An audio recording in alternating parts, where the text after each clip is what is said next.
2005 Chrysler Town & Country alternator repair. 3.8 liter V6. The problem that I was having was a strange noise. Would come and go a little bit. Sounded to me a lot like a lifter. I wish I would have recorded it before I changed the alternator.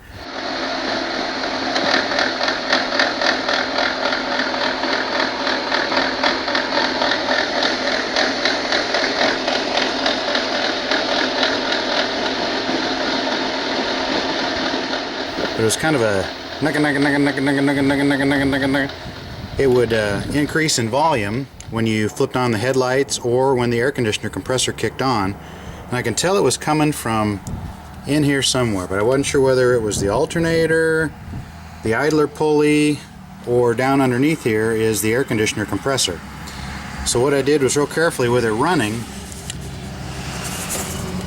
went down here and put my hand on the alternator, and I could feel that hammering. Then I went down underneath very carefully, put my hand on the air conditioner compressor, and when that sound would increase in pitch, I really could not feel it on the air conditioner compressor. Then this one's a little scary, but very carefully I reached over and touched that pulley when it was running. Lightly touched it. Did not feel any of the hammers on it, so I was pretty sure it was this alternator. Now, replacing this alternator was not too bad. You did have to take off this EGR valve, pop this little red clip here, pull that connector off, undo the two bolts that are in the side over here. Those are a bear.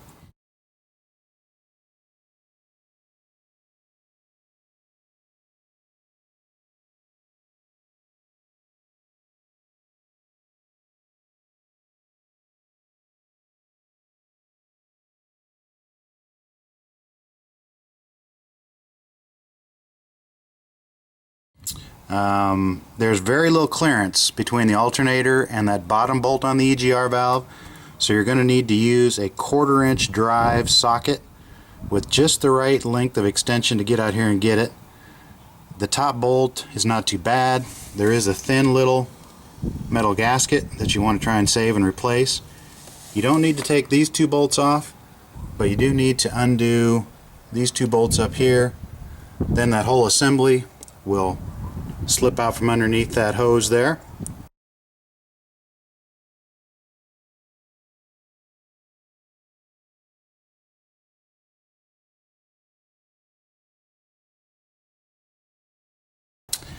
And then you'll be able to get that alternator main positive unconnected, and then the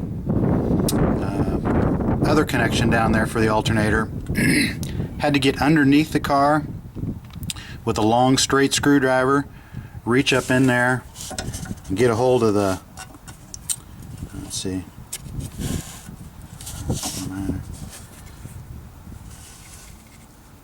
get a hold of this red clip,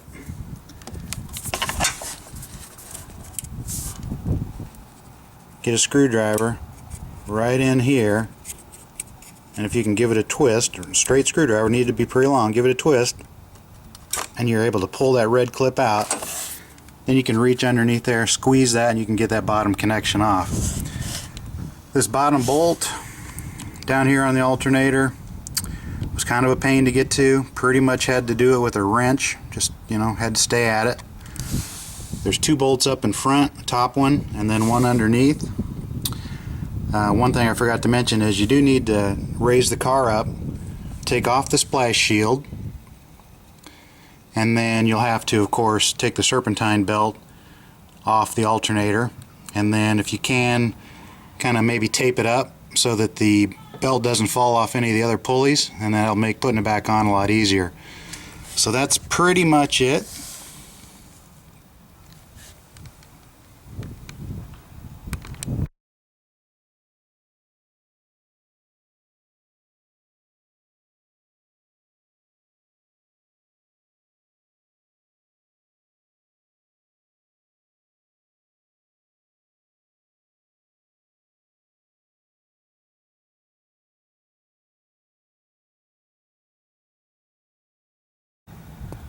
Once I got the new alternator put on, that noise went away, so it was the bearing.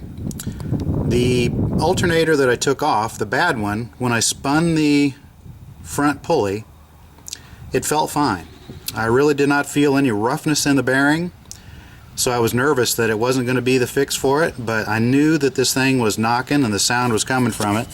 And as I would put my hand on the alternator down here and cover up those louver holes, you know, I could hear the volume of the knocking kind of going up and down. I could feel it in there. So I was pretty sure it was the alternator. Turns out it was. Most likely there might have been a rear bearing that was going bad, and then it would spin pretty good when it was free, but under load, the more load you put on it, the more you'd hear that